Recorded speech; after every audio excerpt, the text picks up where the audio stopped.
Mi nombre es Jorge Prelorán y seré quien los guiará a lo largo de esta serie de 7 programas sobre algunos aspectos poco conocidos de la región patagónica, ya que se refieren a su remoto pasado. Como la región es tan compleja, nos limitaremos en esta serie a una historia de su geología y paleontología a lo largo de 400 millones de años. Es decir, a lo largo de lo que se ha dado en llamar tiempo geológico. El tiempo geológico se mide en millones de años. Y en él se registran los sutiles cambios que se vienen operando sobre la superficie de la Tierra. De modo que trataremos de hilvanar acá las profundas transformaciones que ha sufrido nuestro planeta, usando una medida de tiempo diferente a la cotidiana, y dando ejemplos de esas transformaciones con elementos encontrados en la región patagónica argentina. Pero primero, veamos dónde está ubicada la región. Patagonia está en el extremo austral de América del Sur. Si la comparamos con otros países del globo, podemos ver, por ejemplo, que es 2 veces el largo de Italia, o tan extenso como la superficie de la península ibérica y Francia juntos. La Patagonia tiene límites bien definidos. Por un lado, el Océano Pacífico. Por el otro lado, el Océano Atlántico. Al norte, el río Colorado y Sierra de la Ventana. Estamos en Sierra de la Ventana. Estas sierras han sido consideradas no solamente desde el punto de vista histórico, sino también desde el punto de vista físico, geológico, el límite natural o el límite norte de la Patagonia. Si transponemos estas sierras, caemos en las extensas planicies que constituyen ese gran subcontinente conocido como la Patagonia. Cuando observamos estas rocas, podemos reconocer en estas superficies antiguos fondos de playa de antiguos mares que cubrieron esta zona, de mares que han retrocedido, han desaparecido, se puede decir, hace más de 350 millones de años. ¿Por qué estos mares han desaparecido? ¿Por qué las rocas se deformaron como están deformadas? Para contestar esto y muchos otros interrogantes, vamos a tener que ir para allá, hacia la Patagonia, a conocer un poco de su historia, de su evolución y la reconstrucción de su pasado.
Hagamos un viaje, pues, en la imaginación, a épocas muy, muy remotas, millones y millones de años atrás, épocas de las cuales solo quedan estos vestigios geológicos y algunos restos fósiles incompletos, fragmentarios, pero de los cuales los científicos han podido sacar conclusiones realmente fascinantes.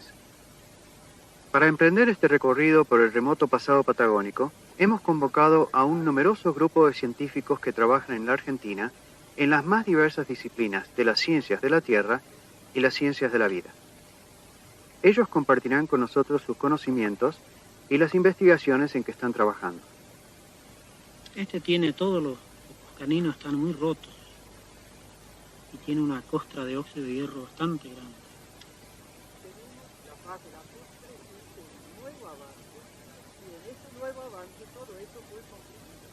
Cuando posible, nos hemos encontrado con ellos en los lugares más remotos de Patagonia, donde efectúan sus trabajos de campo, a lo largo de 11 meses de expedición. Luego los hemos seguido a sus gabinetes de trabajo y hemos filmado, tanto en la Argentina como en el exterior, en una gran variedad de museos, talleres de paleontología,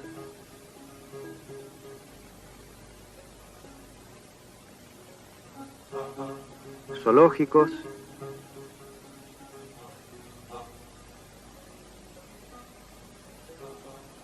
acuarios,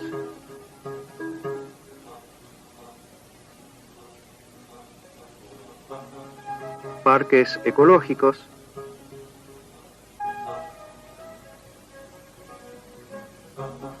y diversos parques nacionales.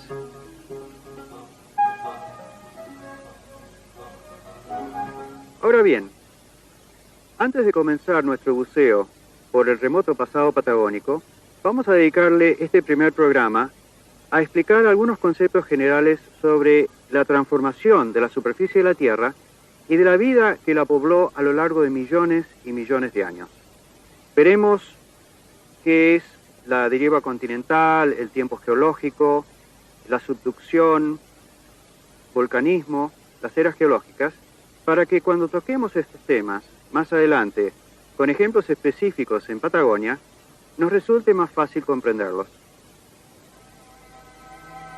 Creemos que lo primero que conviene ver es lo que los científicos llaman tiempo geológico, para entender cómo ese concepto de tiempo difiere del que usamos cotidianamente.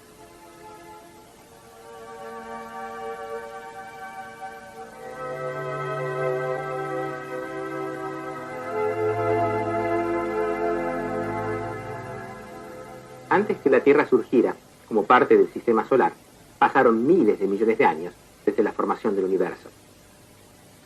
Este periodo cósmico es difícil de imaginar para la mente humana. Sin embargo, fue un periodo donde la materia estuvo en continua evolución. Importantes cambios ocurrieron en ese sistema que llevaron, luego de 4.500 millones de años, a que en un pequeño rincón de ese sistema apareciera un ser que tuviera conciencia de sí mismo, un ser que tiene conciencia de lo que lo rodea. Nosotros, los seres humanos. Nosotros que podemos así observar la naturaleza, estudiar sus cambios, tratar de reconstruir a través de la investigación la historia de procesos y acontecimientos que llevaron a modelar la superficie terrestre de nuestro planeta en los últimos millones de años.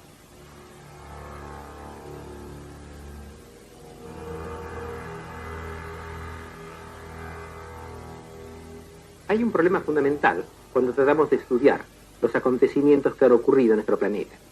Y ese problema fundamental deriva de nuestro concepto cotidiano de tiempo. El tiempo es una duración mensurable, sea de un proceso, de una condición o de una acción. Se mide en segundos, minutos, horas, días, semanas, meses o años. Nosotros hablamos de horas que forman parte de un día, siendo un día el tiempo transcurrido en un pequeño planeta para girar alrededor de sí mismo.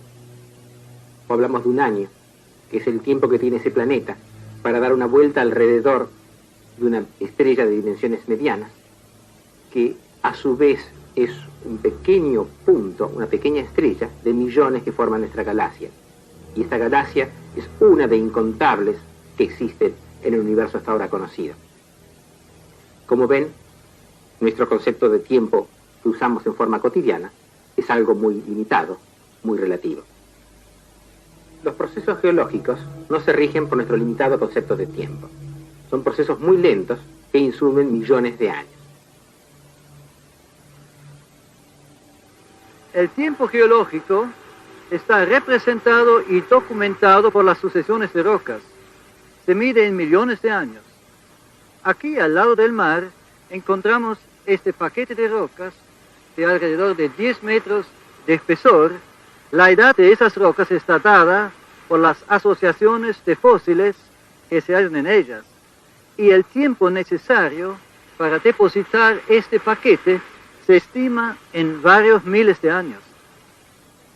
Para nosotros que estamos acostumbrados a juzgar lo que pasa en nuestras vidas, menos de un siglo, o en la historia de la humanidad, que abarca solo unos pocos miles de años, se nos hace bastante incomprensible el concepto de millones de años.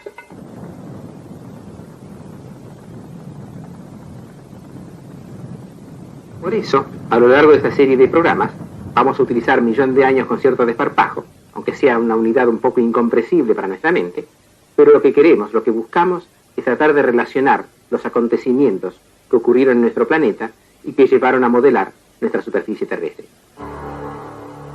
El tiempo geológico es aquel intervalo que se extiende desde el final del periodo formativo de la Tierra como cuerpo planetario hasta el comienzo de la historia escrita de la humanidad. Tenemos indicios que nos indican que nuestro planeta se solidificó hace aproximadamente unos 4.600 millones de años, que es la edad de las rocas más antiguas en la superficie terrestre. Imaginemos, si queremos comprender lo que eso significa, la historia de nuestro planeta, comparándola con la altura de la Torre Eiffel que todos conocemos.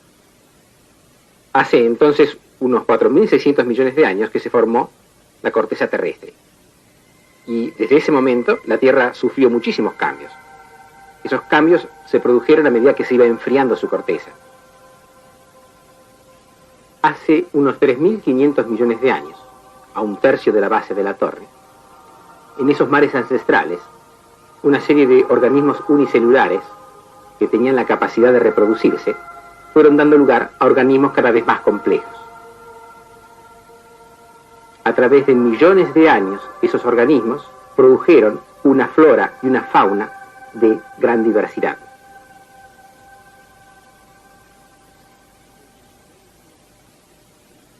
Pero fue recién, hace algo más de 400 millones de años, es decir, a menos de una décima parte de lo más alto de la Torre, que las primeras plantas invadieron la tierra firme. Estas nuevas fuentes alimenticias fueron pronto aprovechadas por unos peces que se alimentaban de ellas, y que modificaron sus cuerpos para poder vivir sobre la tierra, y se convirtieron en anfibios. Algunos de estos, a su vez, encontraron la forma de independizarse del agua y se convirtieron en reptiles.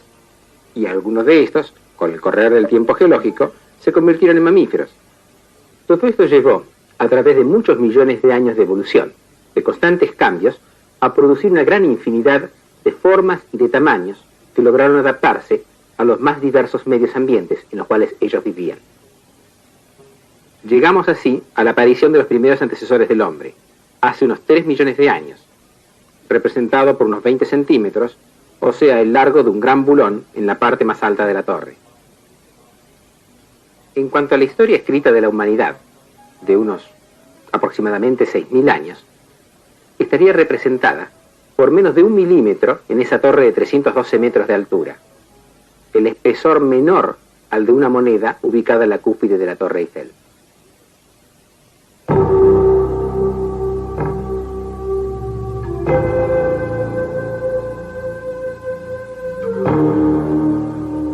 Bien, ahora que tenemos una forma de imaginar lo que es el tiempo geológico, veamos las transformaciones que a lo largo de esa enorme extensión de tiempo fue modificando nuestro pequeño planeta Tierra. El espectáculo de la Tierra desde la órbita espacial es algo totalmente sobreponente. La Tierra se ve bella, frágil, colores que pasan desde los azules y turquesas del océano hasta los cafés y oscuros de los grandes bosques y selvas de nuestro planeta. Pero yo creo que el aspecto más importante y más sobrecogente del espectáculo es el notar que el planeta en sí está vivo. Lo que estamos observando son imágenes tomadas por la misión Galileo del Laboratorio de Propulsión a Chorro de la NASA el diciembre 8 de 1990. La Tierra es un planeta espectacular y de un color intensamente azul, puesto que el agua cubre 2/3 partes de su superficie. Por el contrario, Marte y la Luna son cuerpos celestes fosilizados que han perdido todo su calor interno. A diferencia de ellos, la Tierra mantiene un núcleo central a muy altas temperaturas. Ese calor se disipa lentamente hacia la superficie del globo y ejerce una influencia vital sobre el casquete sólido que recubre el planeta, sus océanos y atmósfera. Es así que la Tierra, a través de ese calor interno, genera un movimiento en sus partes más externas. El intenso calor del centro del planeta genera la circulación de corrientes convectivas, que a su vez producen movimientos en la superficie rígida de la corteza terrestre. Estos movimientos convectivos generan así rajaduras en la corteza, por donde salen productos magmáticos que están parcialmente fundidos. Estos productos ejercen presiones laterales que empujan a enormes placas hacia ambos lados. Estas placas, al avanzar sobre zonas de fractura, producen el hundimiento de los fondos oceánicos, que mantienen así un inestable equilibrio superficial. Los continentes son así la parte visible de estas placas que se mueven llevadas en forma pasiva, como si estuvieran transportadas por una cinta. Hoy en día es universalmente aceptado que las masas continentales se han desplazado por miles de kilómetros a lo largo del tiempo geológico.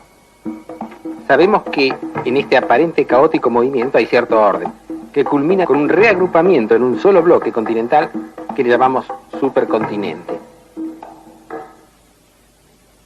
El último de estos supercontinentes formados comenzó a dispersarse en los últimos 230 millones de años. Estos bloques continentales constituyen placas rígidas que tienen movimientos independientes entre sí. A lo largo de la historia geológica, la cantidad, la forma, la composición de estos bloques ha ido cambiando. En la actualidad se reconocen 9 placas principales, como la de América del Sur y del Norte, Eurasia, África, Australia, Antártida, Pacífica, etc.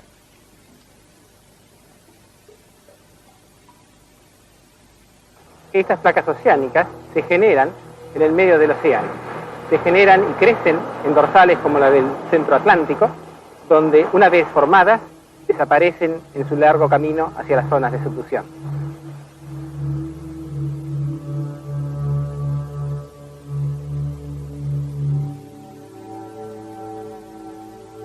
Este desplazamiento de los continentes de unos respecto de otros se lo denomina en las ciencias de la Tierra como deriva continental. La sustentación de esta teoría de deriva continental vino desde una rama de la geofísica que es el paleomagnetismo. ¿Qué es el paleomagnetismo? Su palabra lo indica. Paleo viene de antiguo, magnetismo se refiere al campo magnético terrestre. Es decir, es el estudio del campo magnético terrestre en el pasado geológico. ¿Cómo se logra esto? Bien, es fácil de comprender si pensamos, por ejemplo, cómo una roca fluyendo de un volcán, que no tiene propiedades magnéticas, en el momento que se enfría, congela el campo magnético terrestre presente en ese momento. Lo interesante de todo esto es que hasta principios de la década del 60 no se tenían los conocimientos geofísicos sobre los movimientos de los continentes, de modo que por cientos de años se tuvieron nociones equivocadas de cómo se formaban las montañas. Veamos pues cómo ocurre este asombroso proceso.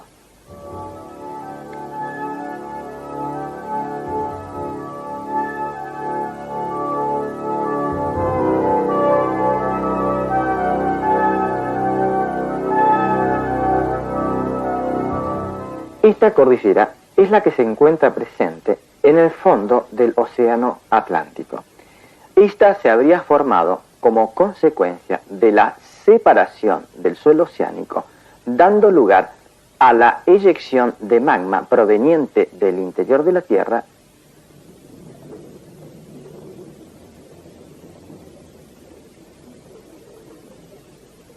generando a su vez suelo oceánico. Esta teoría la podemos fundamentar mediante un sencillo modelo. Supongamos que esta es la cordillera oceánica que se encuentra en el fondo del Océano Atlántico.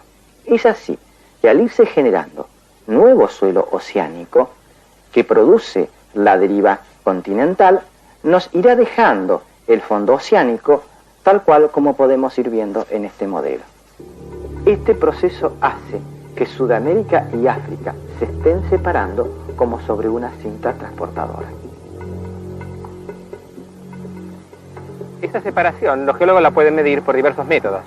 Por ejemplo, mediante láser, instalando un espejo reflector en la Luna, se puede medir distancias con altísima precisión.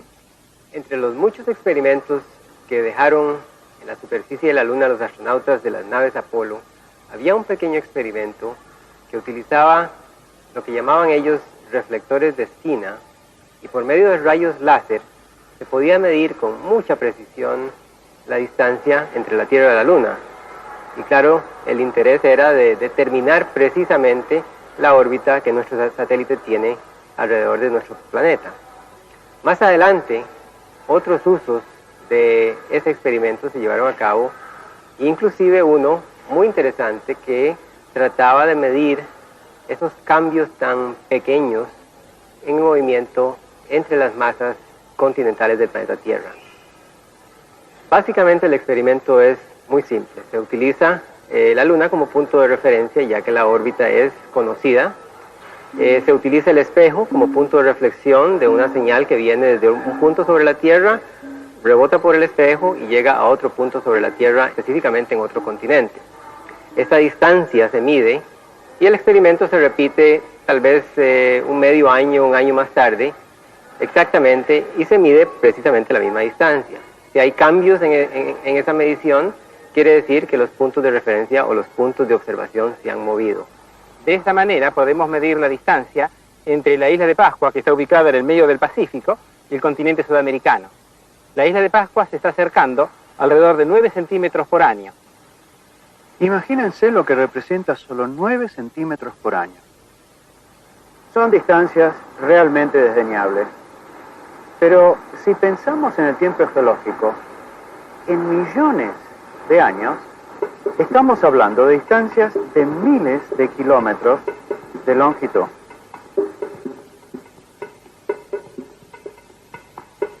Al moverse un continente, lo hace a través del hundimiento de la corteza oceánica que lo sostiene.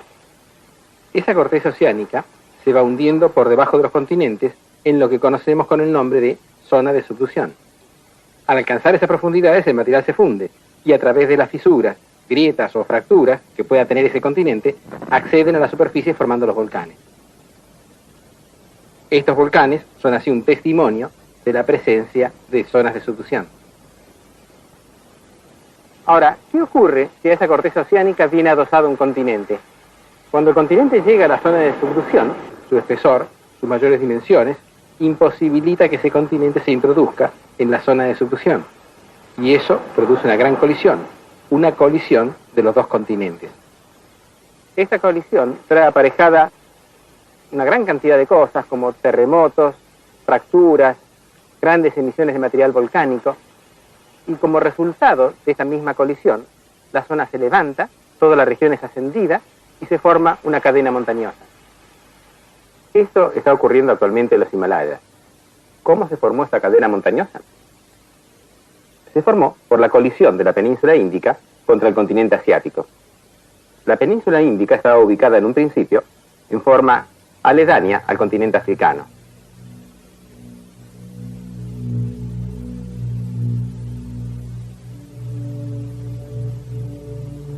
Tras muchos años de deriva, millones de años, la península índica chocó contra el continente asiático y formó esta extensa cadena montañosa que conocemos como el Himalaya. En forma similar, la cadena de los Alpes ha sido formada por la colisión de lo que hoy es actualmente Italia y parte de África contra el continente europeo. La cadena de los Alpes constituye un gran cinturón orogénico que casi une los Himalayas con la cadena alpina. Desde luego que en Patagonia tenemos un ejemplo espectacular de cadena montañosa en la cordillera de los Andes, con picos altísimos y una longitud total de unos 10.000 kilómetros. Ya veremos en el sexto programa cómo se formó esta colosal cadena de montañas. Bien, hemos visto cómo las masas continentales se van moviendo a lo largo de los millones de años, pero a un ritmo tan lento que el hombre en su vivir cotidiano no se puede percatar de ello. El hombre solo puede percibir lo que podríamos llamar eventos catastróficos, como violentos terremotos o la erupción de volcanes. Veamos cómo se dan esos procesos volcánicos que tanto modifican la superficie de la Tierra. La Tierra es un planeta que tiene su interior mucho más caliente que la superficie. Por lo tanto, tiende a disipar hacia la misma la energía térmica. Una manera muy efectiva de disipar dicha energía es el vulcanismo. Las rocas fundidas o el magma, por su menor densidad, tienden a ascender hacia la superficie. El magma, al llegar a la misma, produce coladas, es decir, extensiones de lava sobre la superficie.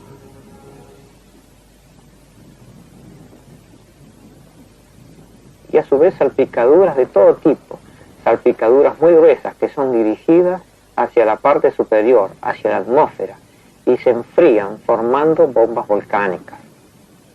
Acá tenemos tales bombas volcánicas que tienen tamaños de mucho más de 1 metro cúbico y están alojadas en cenizas volcánicas, que como ven, tienen un color claro. Debe haber sido una erupción sumamente poderosa, juzgando por el gran tamaño de estos bloques y la gran altura que han alcanzado. Las bombas volcánicas caen directamente cerca del conducto del volcán, constituyendo junto con las coladas el cono volcánico. La ceniza se desparrama lejos del cono volcánico, atravesando distancias considerables y siendo dispersadas por los vientos dominantes, sepultando en su caída todas las rocas más antiguas, produciendo a veces depósitos de hasta varios metros de espesor. Este es un ejemplo de depósitos de cenizas volcánicas, y estas cenizas las llamamos tobas. Las tobas se forman cuando hay una gran participación de gases en la erupción volcánica, y estos gases, combinados con los vientos, transportan estas tobas a veces centenares de kilómetros. Al salir todos estos productos volcánicos hacia la superficie, la cámara magmática que alimentaba el volcán se va vaciando, perdiendo sustentación, y toda su parte central se colapsa, se hunde, se desploma en el vacío que dejó la cámara magmática, constituyendo en la superficie una gran abertura circular que se llama caldera. Estos volcanes son formas de relieve que continuamente están, a través de estos procesos, generando montañas, generando relieve sobre la Tierra.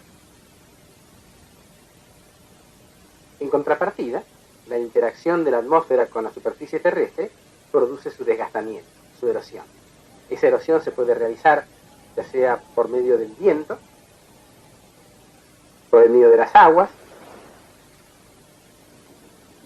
por el medio del hielo de los glaciares. Como resultado de todo ello, hay un proceso continuo de desgastamiento de la superficie terrestre. Uno pensaría, bueno, si ese proceso es continuo y hace millones de años que opera, no tendría que existir ya relieve sobre la Tierra. Pero ahí está el delicado equilibrio que existe entre las formas de generación de relieve y las formas de erosión.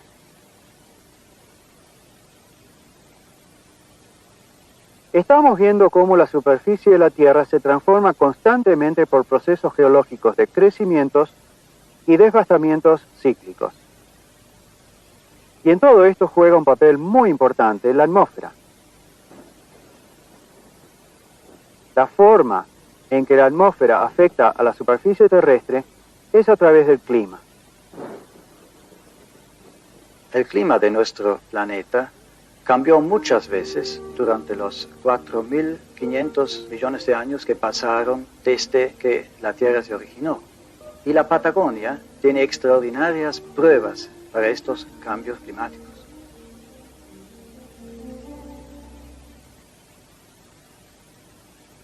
Hay varias disciplinas geológicas cuyo nombre comienza con el prefijo paleo. La palabra griega palaios significa antiguo.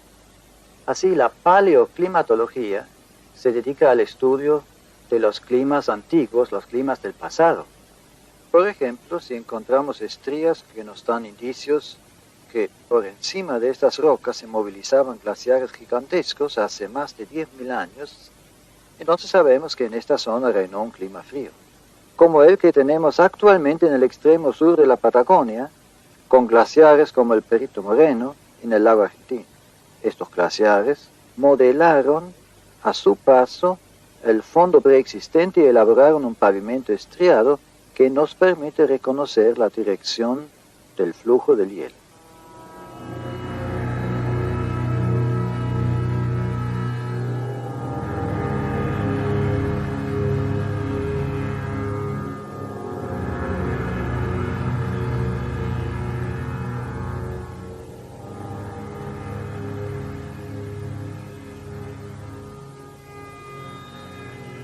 En cambio, aquí tenemos areniscas de desierto, paleomédanos, que se formaron hace 150 millones de años y nos indican condiciones de clima árido para esa época.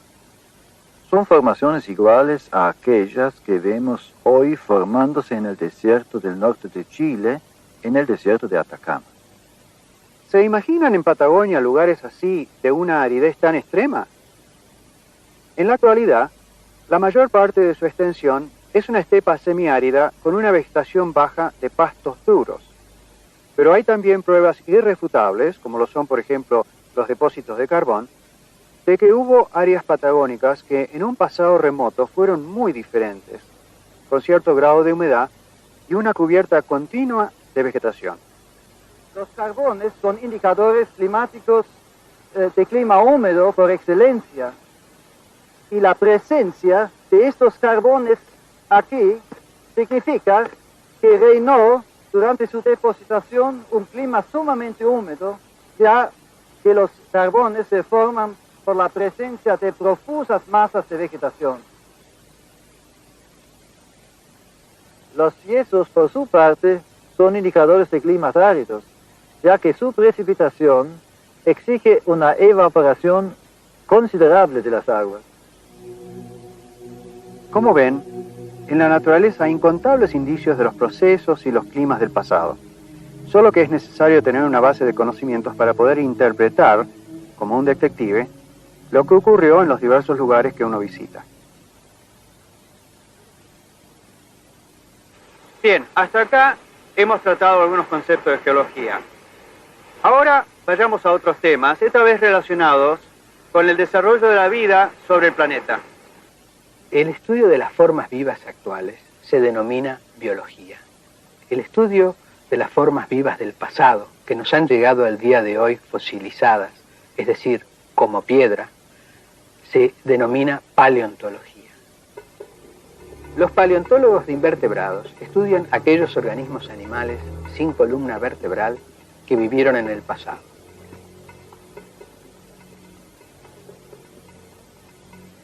Los estudian a través de restos fósiles que nos han llegado a lo largo del tiempo geológico. El grupo de los invertebrados abarca desde formas muy pequeñas, unicelulares, hasta organismos muy complejos.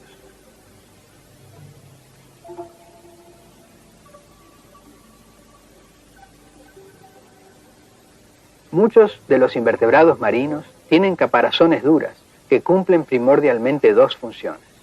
Por un lado, permiten aumentar de tamaño con respecto a aquellos organismos sin protección, puesto que tienen una estructura en donde sujetar sus músculos. Y por otro lado, esa caparazón les permite la protección contra sus predadores. Estas estructuras duras se llaman exoesqueletos, es decir, son armazones externos que les protegen sus cuerpos. Una limitación es que a lo largo de sus vidas tienen que desechar sus caparazones y crear nuevos exoesqueletos a medida que sus cuerpos aumentan de tamaño. Por otro lado, la paleontología de los vertebrados estudia animales con endoesqueletos, que poseen una columna vertebral formada por elementos duros, llamados huesos, que articulan unos con otros. La columna vertebral provee un mecanismo muy eficiente de sostener las partes blandas del organismo.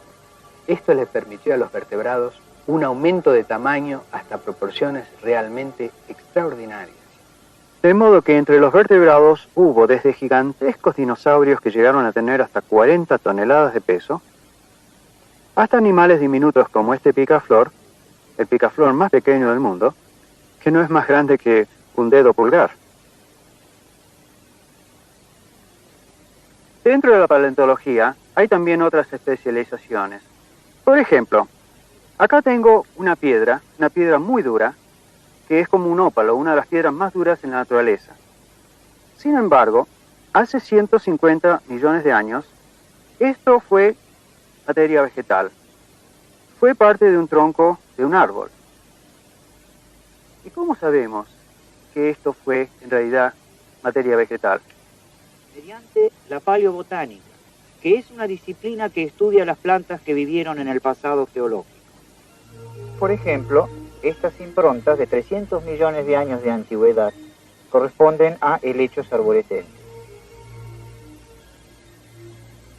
Estos restos fósiles, que se encuentran en muchos lugares de Patagonia, nos han permitido reconstruir las plantas que vivieron a lo largo de millones y millones de años y que a su vez, con el correr del tiempo geológico, dieron origen a nuevas formas que después de diversas transformaciones llegaron a ser como las que conocemos actualmente en la región.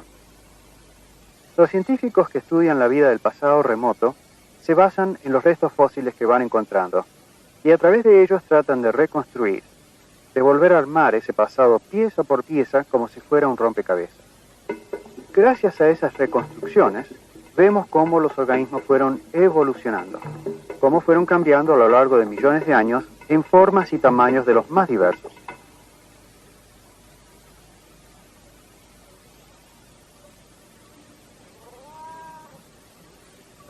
Pero, ¿cómo es que se deduce la historia de esos cambios evolutivos?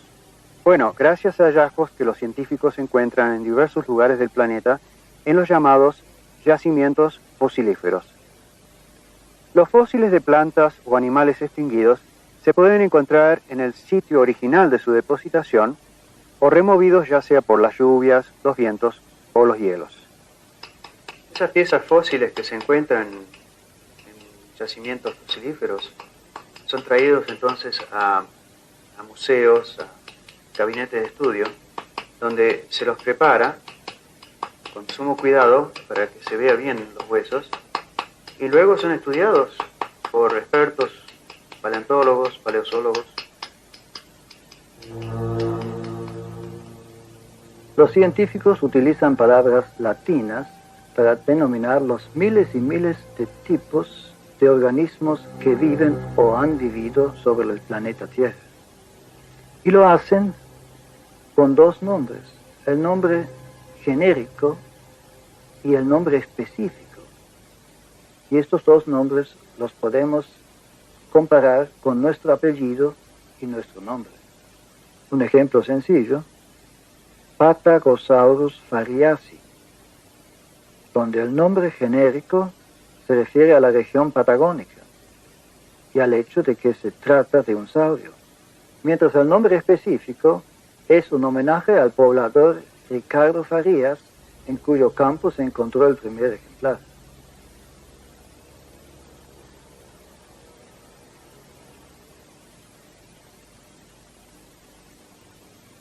Un dato importante cuando se habla de fósiles es la edad. Para ubicar con mayor precisión en qué momento del tiempo geológico vivieron esos organismos, hay que relacionarlos con los estratos en los que se los encuentran. A esta medición, o datación, se la conoce como estratigrafía, ya que se establece la edad de los fósiles a través de los estratos de las rocas en las que se los encontró.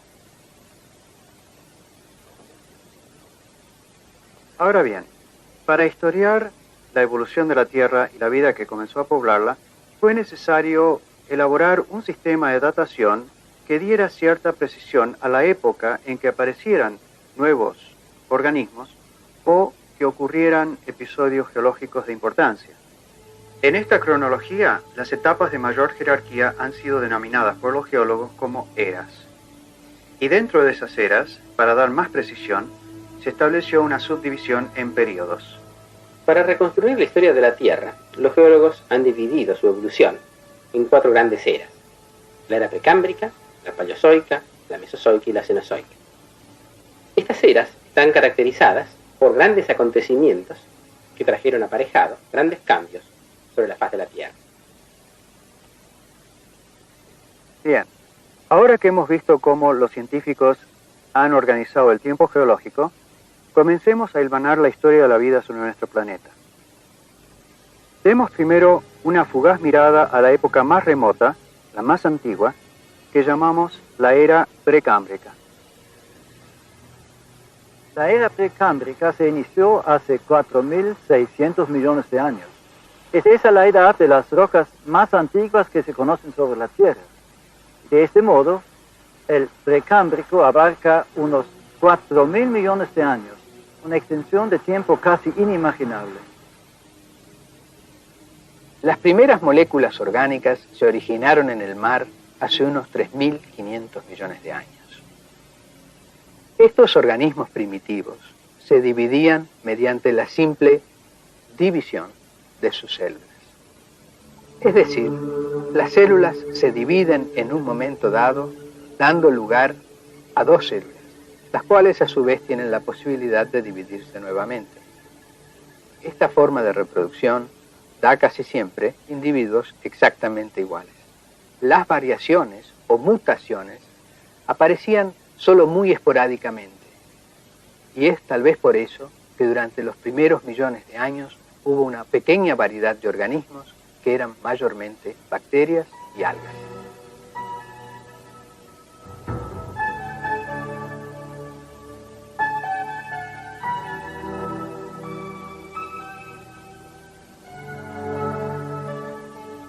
Hay 2 momentos importantes en la evolución de la vida durante el precámbrico.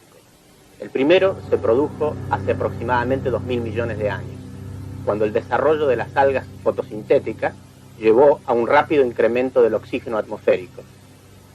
Desde un principio, las plantas tuvieron una gran ventaja, que mediante el uso de la clorofila, que le confiere este color verde a las hojas, pudieron utilizar la energía solar, con lo cual realizaban una función que denominamos fotosíntesis. Gracias a diminutas baterías solares en las hojas, las plantas toman anhídrido carbónico del aire, del cual se guardan el carbono y liberan el oxígeno. Durante millones de años, este proceso fue modificando la atmósfera, eliminando los gases tóxicos para la vida animal y aportando oxígeno libre como el que hoy respiramos. ¿Ven las burbujitas que largan esas algas? De noche esa actividad cesa, pero durante el día, con la energía que reciben del sol, están constantemente aportando oxígeno al aire a través de esas burbujitas. Es decir, que si consideramos una gran proliferación de algas a todo lo largo de los 4.000 millones de años de la era precámbrica, bien podemos imaginar cómo esto afectó fundamentalmente la atmósfera de nuestro planeta Tierra, que es una atmósfera completamente distinta a todos los demás planetas del sistema solar. Esta atmósfera ha permitido una proliferación extraordinaria de formas de vida, organismos que están basados casi exclusivamente en el elemento carbono. Y bien, hemos visto que el primer gran paso en el desarrollo de la vida sobre el planeta fue el proceso de la fotosíntesis, que permitió la proliferación de organismos que utilizaban la energía solar para sintetizar su alimento. El segundo episodio importante fue la aparición de la reproducción sexual, que, sumado al incremento en el nivel de oxígeno hasta niveles casi similares a los actuales, llevó a la aparición de organismos multicelulares hace aproximadamente 700 millones de años, los cuales en ese momento no tenían todavía partes duras. La aparición de la reproducción sexual en la evolución nos trajo enormes posibilidades de aumentar la variabilidad. Esta forma de reproducción está basada en que dos células se unen para formar un nuevo organismo. Cada una de estas células aporta la mitad de la composición genética del nuevo organismo. Lo que se transmite es una molécula en forma de cinta de espiral que se llama ADN, ácido desoxirribonucleico. El ADN contiene las órdenes para que se vayan creando los nuevos organismos en la imagen de sus progenitores. La gran ventaja que trajo la reproducción sexual a la evolución es que permitió combinar variaciones que se originaban en individuos diferentes dentro del mismo organismo. En la mayoría de los organismos existe la posibilidad de que espontáneamente aparezcan variaciones que llamamos mutaciones. En todo nuestro alrededor se están produciendo estos cambios, pero son tan sutiles que es casi imposible que los veamos. Algunas mutaciones se podrían considerar desfavorables. Cada tanto nace un renacuajo con dos colas, o aparece un individuo albino, o alguna persona tiene dos pupilas en cada ojo. Si estas mutaciones dan una nueva característica útil a la especie, las posibilidades de que estos animales se reproduzcan más que otros son mucho mayores. Es lo que Darwin llamó selección natural o sobrevivencia del más fuerte. Esto es la fuerza motriz de la evolución, es decir, los mejores se reproducen más. Con la reproducción, ese elemento de cambio se transmite a los descendientes y así se van generando y perpetuando cambios a lo largo de la vida de la especie.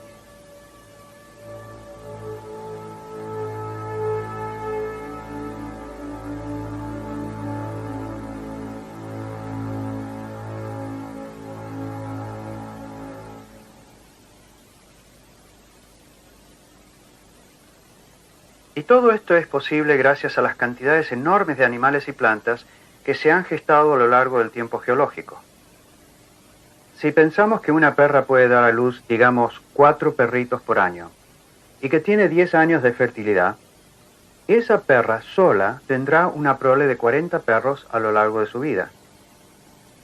Si la mitad de ellos son machos y la mitad hembras, habrá 20 perras nuevas con las mismas posibilidades. Es decir, que cuando esa primera perra haya dejado de procrear en un lapso de unos 10 años, ella sola habrá tenido el potencial de dar origen a unos 13 millones de individuos. Y si agregamos a esto que sobre el planeta hay millones de perras con el potencial de tener 40 perros a lo largo de su vida, y que esos 10 años se convierten en 100, en 1000, en 10.000, en 100.000, en millones, estamos hablando de trillones y trillones de individuos de una sola especie. Desde ya que en el reino animal muchísimos de esos individuos no llegan a adultos y por lo tanto no llegan a procrear. Una gran proporción de ellos muere ya sea por predadores, por falta de alimento, por defectos o por mutaciones desfavorables. Pero aún así, con números tan elevados de individuos en cada una de las especies vivientes, bien podemos entender por qué ha habido tal variedad de formas entre los animales y las plantas.